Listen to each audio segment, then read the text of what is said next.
All right, good evening and welcome to the shop here in Canterbury, New Hampshire. I want to get into tonight the world of curves. And to me, that's where the fun is, really. I mean, it's nice to learn. You learn your fundamentals with straight lines, tapers, slight changes in moldings and details on edges, and we've done a lot of that. We do a lot of that with especially shaker furniture. But tonight I want to show you a little technique to put a curve into your work. Now check these out. These are a couple shaker style tables. We've done this one many times in classes. And this is our hall table. And a lot of you may have even made this table because we do have plans for it. It's all cherry. It's the classic shaker tapered leg. I mean, if you've built the shaker table with a drawer or the shaker end table, you've basically made the same leg and apron. But look how the straight line, it's very linear. It's nice and tapered, a lot of nice relationships between this light undercut bevel and that graceful beveled leg down to a light, only a 5/8 inch foot, which is pretty light, but it looks right under that table because of how light the edge is. That's one of the nice things about design, is the way the elements relate. If this was a full 3/4 inch thick top, it'd look a little clunky, or those legs would look a little thin. But now I wanted to have you cast your eyes on this beauty. Almost the same table. It's got the tapered legs. It's been around a little longer. Look how dark it is. But that's the rich color that a lot of cherry will go to. It's got scratches and dust, and this is usually in our little break room at the shop. But the main change is just this curve on the front. And I mean, look at the difference. It's just one little change. But there's something about the curved line that adds a beauty of form. If against the wall, it kind of helps to carry your eye around into the next room. You can strategically place them. This could also be a desk where you could sit like the big cheese behind this desk. It could be a small little computer desk, right? But it could be larger and work just as well. Now I want to show you a couple different methods of making curves. Now there are multiple others that I'm not going to get into, like steam bending, which you've probably heard of, where you just apply a lot of steam to certain woods, which take bending, and they almost become plasticized and rubbery. And then you get them into a form, and when they cure, they cool, they dry, they stay relatively true to that form. But what happens when you take them out of the form as a steam bent, you'll get a slight amount of spring back, where it'll spring a little bit off of the shape. But that's usually planned for, so it's not a big deal. Then there's another technique called bricklaying and cutting a curve. One of the other techniques, which is really nice, is if you take a thicker piece of wood and you resaw it, keep the pieces organized, and then if you have a thickness sander and you can resand the pieces or sand the bandsaw marks off, you'll get a nice thin laminations that are very true. These are 16th inch thick laminations. And what do I have here? 5. I've got 11 of them. Yeah, they're a little more than a 16th inch. So if you get them around a form and you get it tight and glue that up, when it comes out, if you've kept them in order, you'll have what appears to be a solid piece of cherry, but at that form. And it's going to be significantly stronger than the same if it were to be steam bent, and it will also hold that shape much better. So it has its advantages, you know, where you can use it as a structural element, or just you want that beautiful appearance of a seamless piece that's in a nice round, controlled round. But tonight, we're not even going to do that, because that's for another project. Hey Tom, what if they don't have a thickness sander? What would they do? They will do what I'm about to show you. Oh, great. No, you don't have to put them through a thickness sander. You can, can come right out of the planer, a thickness planer, but you have to have a special kind of plate if you want to get them that thin, and not all planers can handle that thin of a material. I have run them right through the table saw with a good sharp blade and had them just laminated off that. You can laminate right off a bandsaw if it's finely tuned, but you are going to more likely see the seams that way. So it's worth getting a small sander. So, oh, look, there's our first excuse for a brand new tool. The other thing you can use is you don't even have to use real wood at all, but you can use a plywood. And if you're going to do a stronger bend, you really want that plywood to be more flexible. So you're going to either use very thin layers, you can use 1/8 inch ply, like even 1/8 inch Baltic will bend pretty nicely, and after you glue it up, it'll hold to the form. But if you start getting thicker plywood, like 1/4 inch, it's pretty rigid, and it's difficult to spring and bend around a large form, especially if you put multiple layers. So they make a product called bending plywood or wacky wood. That this is a small piece of some, and what it is here, let me hold it this way. You've got this side and this side have, I always think of it as 3/8, but it's really a strong 5/16, maybe only 5/16. But most of the wood, all the fibers are going this way. So all the tubes of wood are running the long way on this piece. And there's a little kind of, it's almost like a plasticized sheet. No, it's going to be wood going the other way on this one. So the center core of this is this very thin, it looks like a strong 32nd of a nice finely grained wood going the other direction. So the board is primarily very flexible along the lines of the outer two cores, but it stays together because of that center layer that runs the other way. So you have that little center film in there, and that is bending plywood. Now, when you buy bending plywood, if you have a plywood place near you that has it, it's usually you have to go to a plywood dealer to find it. They'll say, you can buy it to either bend the long 8-foot way or across the 4-foot way. So they'll say, do you want a 4-foot high cylinder or an 8-foot high cylinder? So just think about it. If you bent that around in the way it wants to go, how long is the cylinder going to be for the kind of stuff you need? So mostly what you need is less than 4 feet long, bending in that direction. You want an 8-foot cylinder. But if you need some long pieces that are real flexible, you need the 4-foot high cylinder. If that makes sense. That makes sense? Okay. All right. That makes you sound cool too when you go to buy your plywood. You know. All right. And then Cool woodworker. what? A cool woodworker. A cool woodworker with it. Now this is the Italian bending ply, which I really love this stuff. Because that thicker material that I just showed you, it doesn't feel quite as uniform in thickness. Sometimes it doesn't feel super smooth the way it bends. So if you want a real premium bend, especially if you're doing a tight one, a lot of times I'll do doors, like curved doors, out of multi-layers of Italian bending ply. It's 1/8 inch, slightly less than 1/8 inch again. And this again has a bending direction. See that? It wants to be an 8-foot cylinder, but it still bends this way pretty well. So you can go actually both ways with this to some degree because it's only an 1/8 inch thick. So that's nice stock too. And that's more uniform and clean, so a lot of times I'll use that on the outside of the form.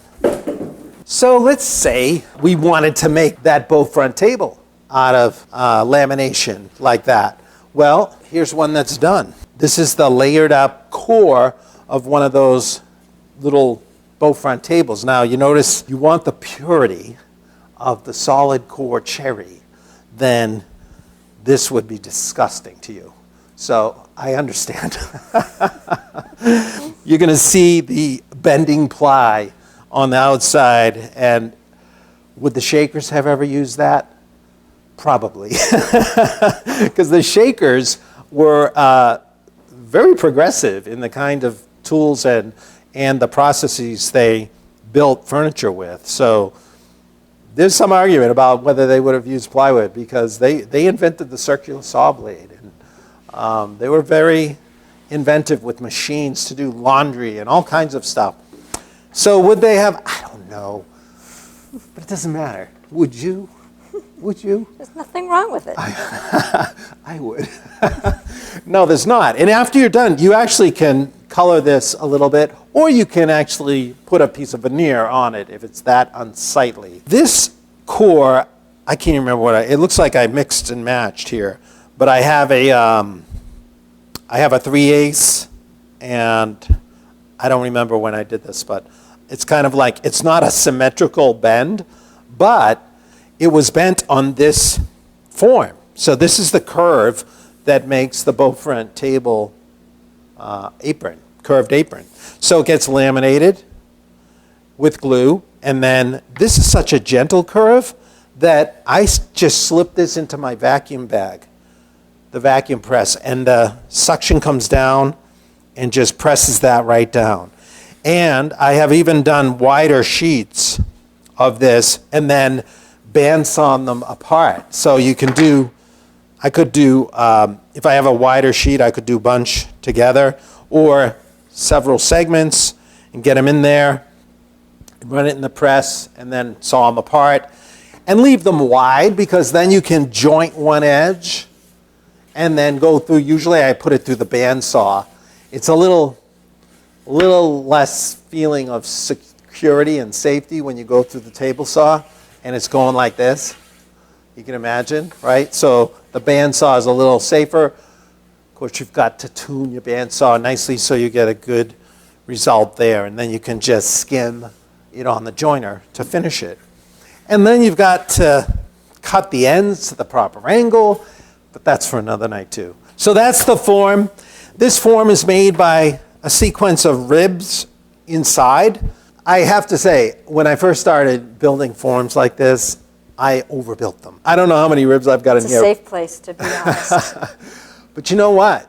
You do have to be thoughtful about how strong you make your forms when they go into a vacuum press, because it's incredible the amount of pressure the vacuum press creates. You're basically putting atmosphere's pressure on everything, 14 pounds per square inch. And there have been forms that have been crushed or misshapen under pressure. Like if you don't have enough strength, you could even get little waves between your ribs with your coating. But we'll talk about making forms another time too. The main thing I want to talk about tonight is gluing up a lamination.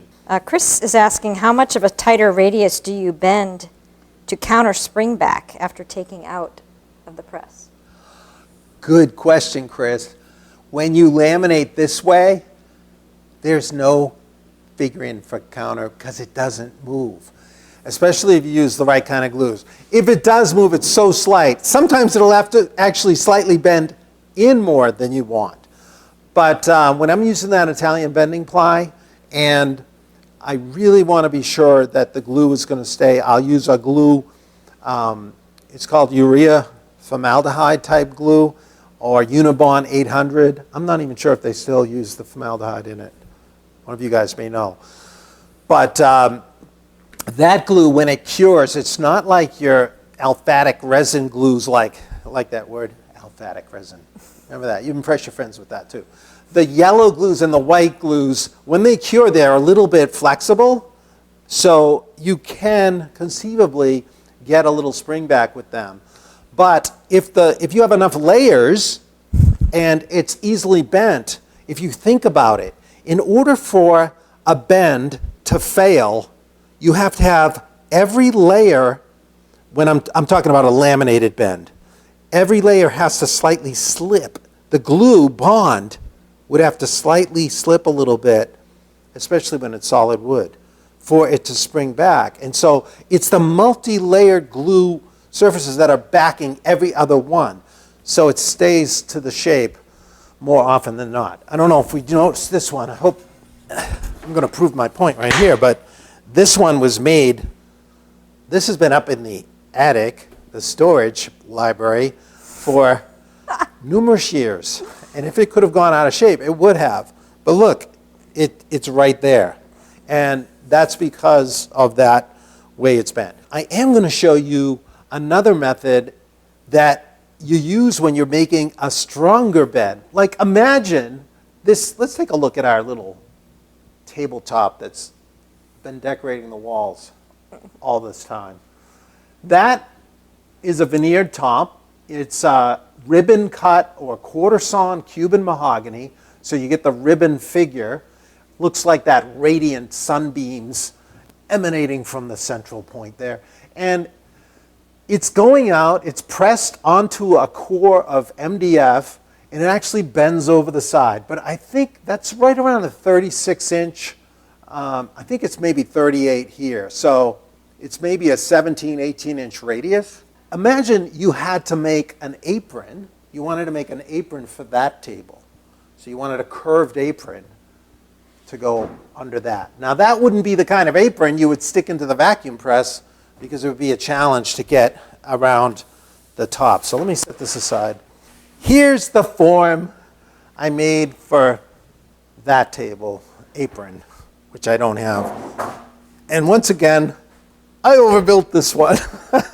This goes back to one of my earlier forms. I didn't do a lot of veneering before that table. I would say 3 years or so.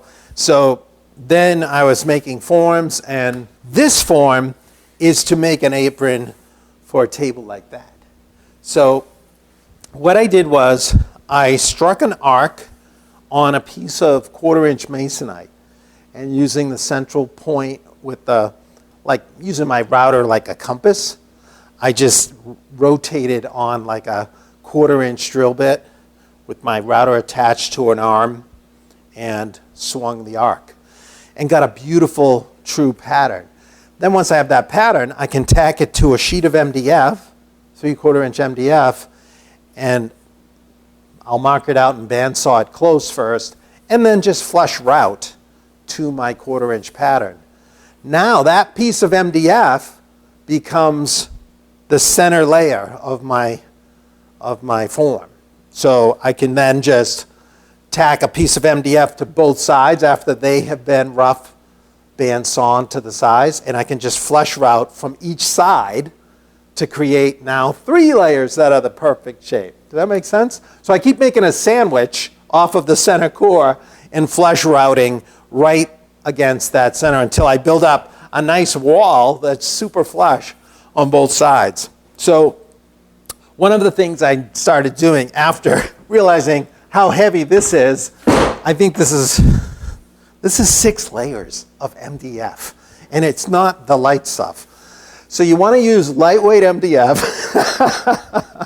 and it's also a good idea. I would cut holes in my patterns if I was going to make this type. There's numerous types. There's other ways to do these bends. And you may have seen, I don't know if you've even talked about this yet, a lot of times I'll use a double-sided form where you stack layers of plywood, and they don't have to be as wide, and you have an inner and outer layer, so you just squeeze the laminations between 2 forms, and that's a little easier, but MDF is pretty cheap, and the lightweight, if you cut a bunch of holes in it, you can lighten it up significantly. Now, this had the MDF surface on it. I think I wanted a slightly larger radius, so I just glued on 2 more pieces of masonite that are 1/8 inch thick, so I enlarged this pattern. So that's why you're seeing the masonite. But on the back, you can see, look at the 6 layers of MDF right there. Now, check this out. I just added this nice feature, because what we're going to do is we're going to put our laminations on the front, and we're going to use large strap clamps to ratchet and tighten those layers against the symmetry of this curve. So we only need 2 2 strap clamps, and we will get a really tight curve, and our laminations will hold to the form. Now, when it makes the corner, as you ratchet, those straps want to really bite tightly. It's nice if you could build your form a little longer here so that the straps didn't have to make a hard bend. I didn't want to make a huge one, so I just took these pieces of cherry. Now you're probably saying, what a waste of cherry. Actually, it was really dog cherry. It was split and it was rotted. It had some issues. I couldn't really use it, so I glued it to this piece of 1/2-inch plywood, and I screwed the plywood to the back of the form. I bandsawed, before I screwed it to the form, I bandsawed that nice large curve, which I got off of my little glue dispenser. So I was just looking for something with a large enough radius, and I got it, and then I attached that. So now when the straps come around, they're going to have they'll pull better around here. But here's the thing, I've got to make my lamination, so check this out. This is what takes the time to get ready for this, beyond making the form. Once you have the form, you're golden. Now, check this out. I wanted a thicker apron again, in case I wanted to put a leg into this. Like, you could, with it thick enough, you could actually make it friendly to joinery. Yes, it's plywood and it's not quite strong and the grain is running this way but you can attach a leg by partially running a tenon and having it in the back, which I have done. But it also just makes a nice strong apron. Now, what I did was I made a sandwich for this one. I've got the 3/8 or 5/16, the thicker bending ply, alongside the Italian. So I've got a center core, it's an 1/8-inch Italian, 2 thicker, and then the outer on both faces will be the smoother Italian bending ply. Now the Italian bending ply is actually running the long way, but it's still so flexible. It's going to give a nice smooth surface, so it'll take out any irregularities that might exist in the thicker 3/8 material. Check this out though. This is the bending ply. I mean, look at how easily that bends when you cut it thin. And so it's really floppy, and you can rip it on the table saw, but it's you should use something to hold it down when you're running it through. It's a little safer that way. I usually rough it out on the bandsaw if possible, because it's hard to handle. It's weird when you're holding it's already clumsy enough when you hold a regular sheet of plywood at the table saw if you're trying to run it through and you haven't pre-cut it much. But when you're holding a piece of wacky wood, it's kind of a humorous to try to hold it up there. So that's the way it is. And so I went ahead and I cut these, and I already marked them so that I have a center line. See that? I got a center line and an arrow so that it would all be aligned correctly, okay? Now I did that so that they would be the right length for my form, and if I line that up on the center line, I know when I bend these ends around my form, let me move this out of the way, I bend these ends around here, if the center line stays, I'll have it the right length to make the whole form. Can you see that? So that's pre-cut, and as you move to the outer layers, they get longer and longer because the circumference is larger and larger as you get thicker and more away from the form. Do you make the boards long, wrap them around the form, mark them, and then cut them at the table saw to get the correct length of each finished board? Yeah, good question, Rick. I get them generally the right length, and then what I do is I'll bring them over and I'll actually clamp to the center, and I'll mark that center line. And then I can spring it around so I know I'm close over here, and I could make a line right there. Or what I did with this set, I actually got them all aligned over here. You could align them on one side and bend it around and then clamp it in the center So then you're going to mark your line and then clamp it so you can take your hands off, and then you can swing it over this side and then mark how long they are here. And then I just take and I realigned all those up to the line, so they're going to be staggered on the other end. And I just at one time, I'll chop saw those to length. But I can come back and reassemble to the line that registers my center. Awesome. So now that we're in order, we're almost ready to glue up, but I want to just mention one other thing, and that is the all-important cauls. Now these ratchet strap clamps, they're 2 inches wide, but they put such pressure that I made the mistake of not using cauls early on. And this stuff is soft enough, and the way you get the pressure, if you don't have them right close, you can actually feel the markings from the straps. You can feel a waviness on the material. So I just, as extra precaution, I have found that when I use 4 layers of 1/8 inch, this is kind of light masonite, the strap pressure does not translate or transfer to the keeper sock. So here we go. I've got those marked as well, and those were previously cut to length. So let me move the form just to the right. We're going to glue this up and get it in the clamps, and it doesn't take very long, but you're basically making like a giant Swiss roll. Now, one other thing, you can put paper on your form, or I just prefer times like this, I'm just going to wax, especially the top and the bottom area, where you're going to get some glue squeeze out. You can wax your whole form because you're going to get glue squeeze out, and you don't want your beautiful work piece to be glued to your form. Otherwise, you have just created a larger table, and you're going to have to glue another one onto that. All right, so I'm just getting some wax on here, and I don't think we'll have a problem. It's amazing how glue will pop right off of a wax surface. All right. I know the question's going to come, maybe what wax you're using. I'm just using any kind.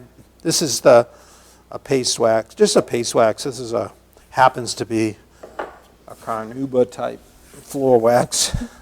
So I'm going to use Type Bond 3. This is the least, this is the strongest Type Bond, and it's the least slipping. So I don't need the urea formaldehyde type glass type glue.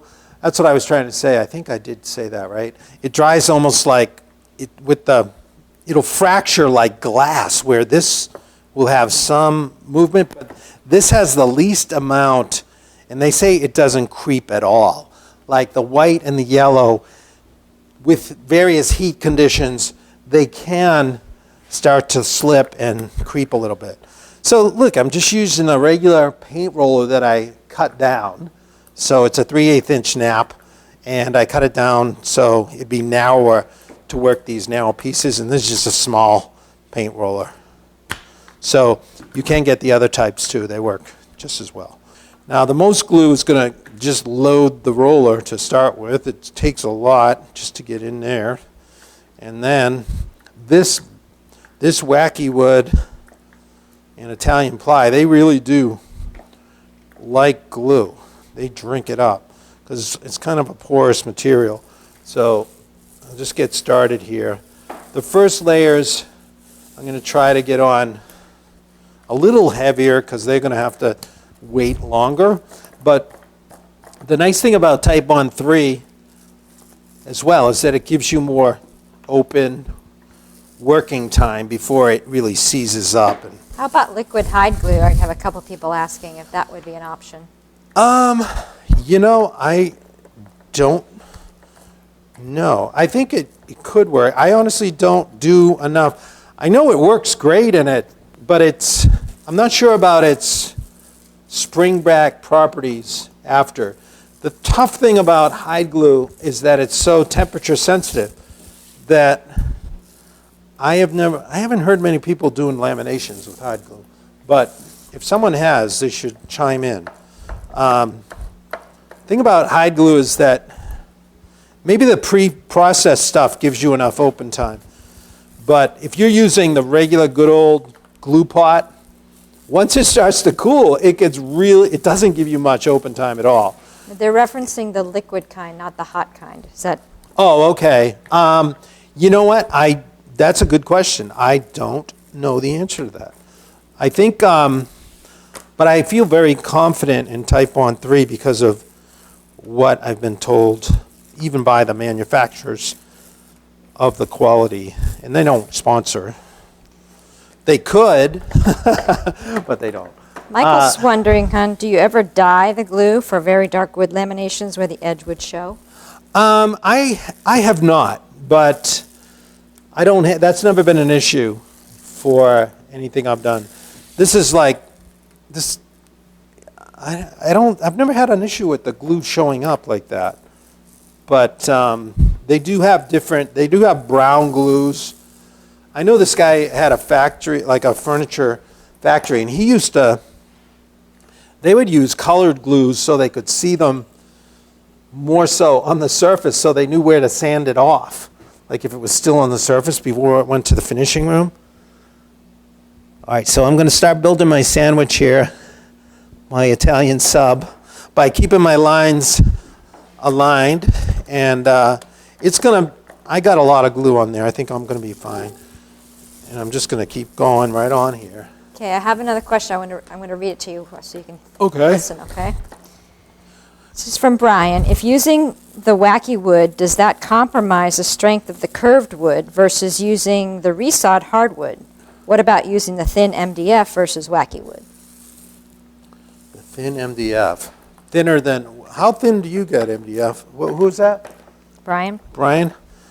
The thinnest MDF I've seen is a 1/4 inch, which wouldn't bend as well as this. So I'm not sure. But the wacky wood does have less strength.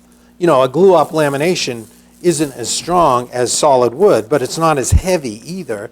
But it's, you know, in the vast majority of cases, it's way stronger than you need.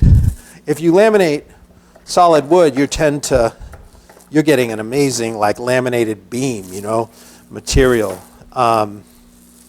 So, yeah, the laminated wacky wood is quite strong. I don't mean to say it's not, but it's. But if you had your choice, to me, it's more an issue of making sure it's strong enough for the application, and also if it's going to be seen, and if I'm going to put joinery into it, I feel a little better when it's solid wood, unless it's a lighter application. Hope that makes sense. Warren's asking about epoxy. Probably, yeah, you could use epoxy. I mean, you're going to have a longer clamping time. It's more expensive. You've got to make sure, you know, you can choose an epoxy. It gives you tons of time. But I don't usually do laminations with epoxy. How about I'm sure you polyurethane could. glue? The urea formaldehyde glue is my choice for laminations when I really want to count on it. It gives you a lot of open time, but that also is temperature sensitive. You got to have it warm enough for that to cure. What was that? Did you hear me? I'm sorry. Polyurethane glue? That's different? I don't know. That's another one I don't do much with because of the foaming. But I know, you know, a friend of mine in the Furniture Masters, Tim Coleman, I know he uses polyurethane glue for a number of things. I don't get into that too much, but I have tried a lot of glues. And you're going to find your favorites for certain applications, and sometimes you'll only try a couple things, you find something that works, and you'll never try anything else. So I know that this works well, and it's pretty easy cleanup. It's water cleanup, where all those other glues you were mentioning, like the epoxy and the polyurethane glue, those do not clean up with water well, so they can be a lot messier. But It's kind of your preference. I don't know enough about their the characteristics of if they spring back much at all either, but Stuart's asking what you would use to dye the glue if you were to do that. Do you know? man, I don't know. Someone chime in. What do you use? You'd only have to use something water soluble. I think it's okay to thin most glues a little bit, so I would probably use an aniline dye. I'd probably just dye an aniline or use a trans tint and just dye it, dissolve it in a little water first, and then stir it in, or use one of those spades that you put on your drill to spin it, because it's so thick bodied. To get the color throughout the glue is going to be a challenge. David's noticing that you have a brand new wooden mallet on your bench back there. David, I just made that mallet. You must have missed the opening today. I was bragging about it. We just made that in our turning class this week. There's a couple people here who made them for themselves as well. That's right. In our studio audience. Everybody got to make one. But yeah, it's not finished. I'm going to put a little weight. It's actually in cherry, so it's pretty soft for a mallet. It's probably going to get beat up, but it'll be pretty for a little while. All right, I'm ready there. I'm just going to wax that caul before I forget, because I may get some squeeze out onto that. So let's hit the top of the cauls. I don't need John much. said the last time he used liquid hide glue for a veneer glue up, it had an awful bleed through. So, Oh. just for your information. Yeah, anybody have experience with doing laminations with polyurethane or epoxy? I'd like to hear that. I tried one project. I was working on these heavy bullnose.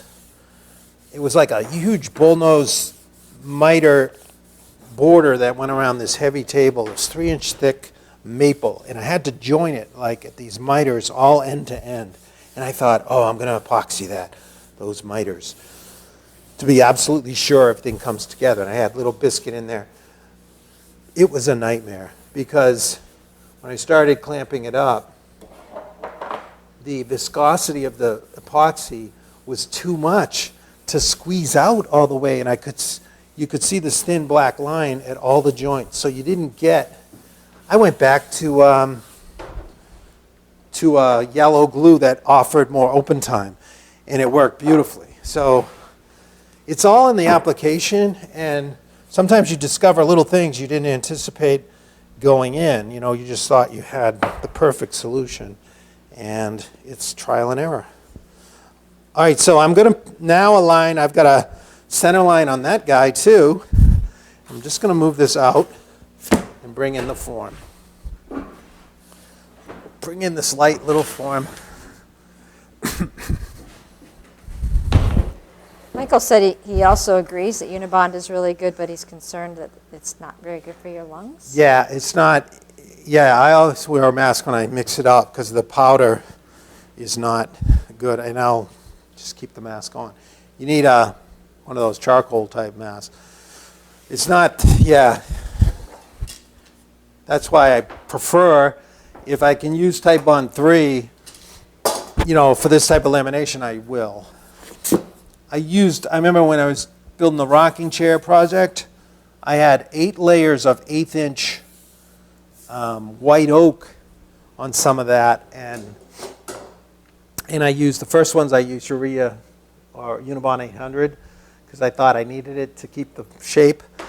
And then I did an experiment with Type Bond, because this was solid oak, 1/8 inch, and the Type Bond did not spring back.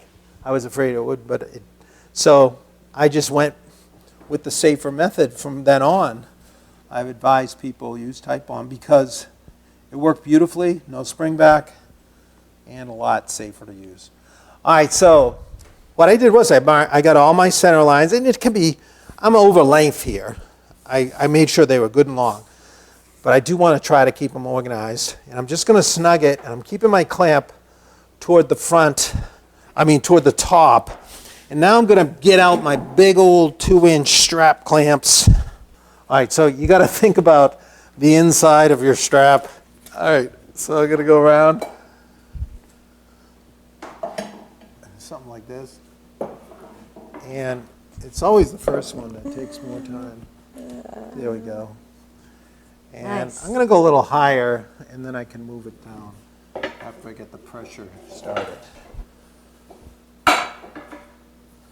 So I'm going to come around, and it kind of springs decently because it's thinner, and it's got the glue on it. And I just got to get those two engaged. There we go. And now I'm going to move it down. Get those up on the, whoops. Bob says the setup clock is ticking. I know, people getting nervous about the glue. The glue's all right still. Take cover. Watch out, this could go flying. Spring back happening? No, I got to try to tighten it here a little bit before I start to ratchet. Okay, now I'm going to start to ratchet. Got to get them up on the... And then I've got those little legs to get it off the table. Now I can move the strap down. I got room for 2 straps here. Get it all kind of pushed down onto those. It's not the most exciting film night, but It's not? it's going to get there, I think. I thought it was. All right, so then we're going to take that off. Get our second one. I made a crazy, if you've ever been here, and you might have noticed that crazy, funky table that we have in our break area. It's a huge elliptical thing. That is actually a form that was the core of a wine bar, a very funky contemporary wine bar that I made years ago. So this type of thing happened around that whole thing. It's like 4 feet high. It's about 5 or 6 feet long. A giant ellipse.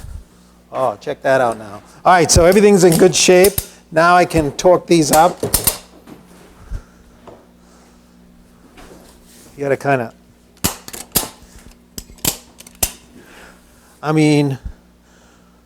look at that. It's so tight. There's no gap, so you have this incredible even pressure all the way around. And I like the way these blocks are working because they're not giving me such a direct pull, which makes it hard. Sometimes you end up with a bump right here because it's pulling too hard right on the corner, but that's nice. That's going to stay in the form. Usually I leave it overnight. And then when it comes out of the form, you'll have something like this. But you notice this one has mahogany on the inside and outside. So I usually try to do it in 2 stages. Unless you already have your mahogany ready to go, and if it's a thicker veneer, it's easier to work with, you can put it all on in 1 step. But a lot of times when I'm building an apron like this, I have a decorative plan for the veneer on the front, and quite often I'll use a vertical ribbon mahogany, which is a little fussy to get on there. So I would actually make my whole form and then put that layer of mahogany on the inside and the outside, and just dealing with those. So it's much simpler. You just glue that on, you'd put it back in your form and put on your ratchet clamps. Once you've established the shape, it's much easier to ratchet it in. You're not doing that whole flexy thing.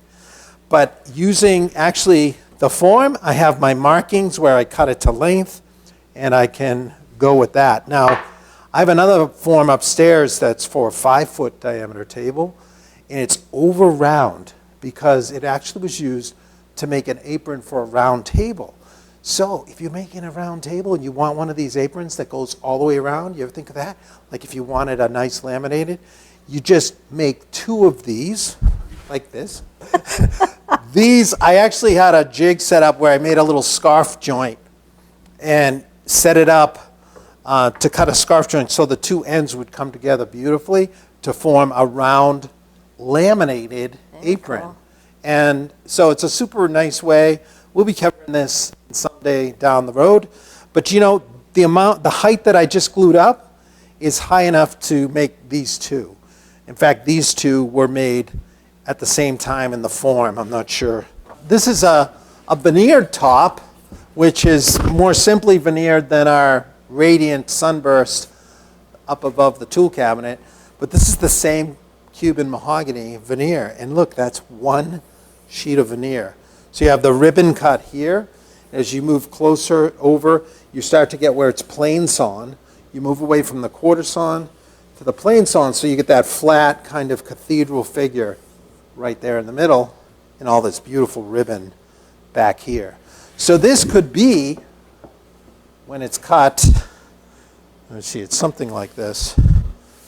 It gives you an apron for a table like this. And you can see how I've oriented the veneer around the edge. It's not linear, it's vertical. So that's the ribbon cut veneer.